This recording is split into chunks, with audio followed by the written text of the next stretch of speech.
Let's go ahead and call this season one giant opportunity for Seth Williams. Number one, he has a chance to be one of the all-time greats at Auburn.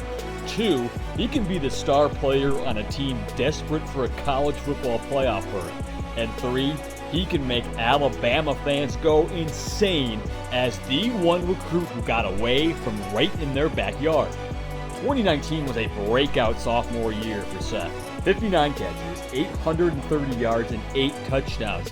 He was clearly Bo Nix's go-to receiver, and that won't change this season. With Nix 1 year smarter, 1 year better, that can only mean good things for Seth Williams. He's just got to keep doing what he's been doing. Be the clutch playmaker we saw last year and keep being that downfield threat. If the Bo to Seth connection is clicking, it could mean big things for the 2020 Auburn season. Seth Williams has the superstar potential for the Auburn Tigers, especially with Bo Nix coming back as a second-year quarterback. Jason Caldwell from 24/7 Sports back with us now. Jason, Seth, superstar potential. What do you think about that for his junior year? You know, Seth's a guy that I've been watching for a long time. Saw him, I think, before his junior year there at Paul Bryan High in Tuscaloosa. So I've been kind of watching his development. The first thing that jumped out to you was athleticism. And a guy that played, basketball and won a state championship, ran track, played a little baseball. The questions always was, for me, how quickly would he develop into a true wide receiver? And we did a lot quicker than I thought he was going to as a true freshman.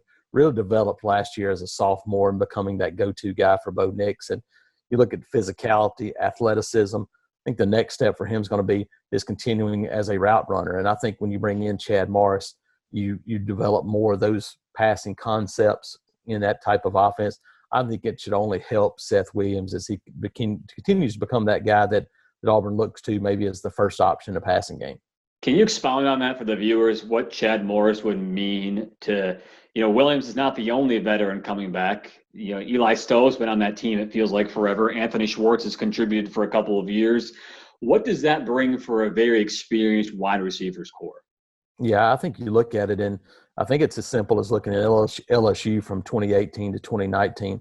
The same group of wide receivers, the same quarterback, but the difference in adding to the passing game, throwing it more, working on it more, puts those guys in sync. And I think it changed the dynamic. Obviously, it changed the dynamics of a season for LSU last year. I'm not saying that Auburn's going to go out and score 50 points a game, but I think you look at the differences when you work on it more, when you throw it more, then you become better. It's just kind of a simple thing. And so I think as the more they throw it, the more those wide receivers come in tune with Bo Nix. And I think it helps to add to that passing game. And you know what was lost in translation with this Seth Williams to Auburn situation? Where he's from, right in Tuscaloosa's backyard. Do you think that irks Alabama fans knowing that Auburn's best player is a guy who is right in their backyard and they think they probably could have had him? Yeah, I don't know. With all their wide receivers, I don't know that they're missing out a whole lot. But he's a different type of guy. He's the big body wide receiver, and Alabama's haven't had the big body guy. So I'm sure that he's probably a guy that they could use for sure. But really, I think one of the guys that has been, one of the better playmakers for Auburn the last 2 years, and I think he has as much potential to improve as anybody on the roster. And if he does that, combined with his, really the competitive desire he has to win, then I think you got some really good things. And lastly here, we saw a lot of times that Bo Nix had Seth Williams as his go-to player when he was in trouble or he was looking for any kind of route under pressure, what have you. Do you think we'll see that again this year, or do you think Bo Nix will be a little more patient, a little more understanding of the route running and who he has to go to at what time? Yeah, I think like most guys, you find a guy that's going to be your go-to maybe in trouble situations. And if it's a guy that's 6'3", 215, big body that can jump, that always helps. But I think like anything, I think, when you add in a second year in college football for Bo Nix, adding more things in the passing game like we've talked about, I think it then adds to giving you more options in the passing game. And anytime you have more options, you can spread it around some. And we saw Eli Stowe become really more of that guy last year.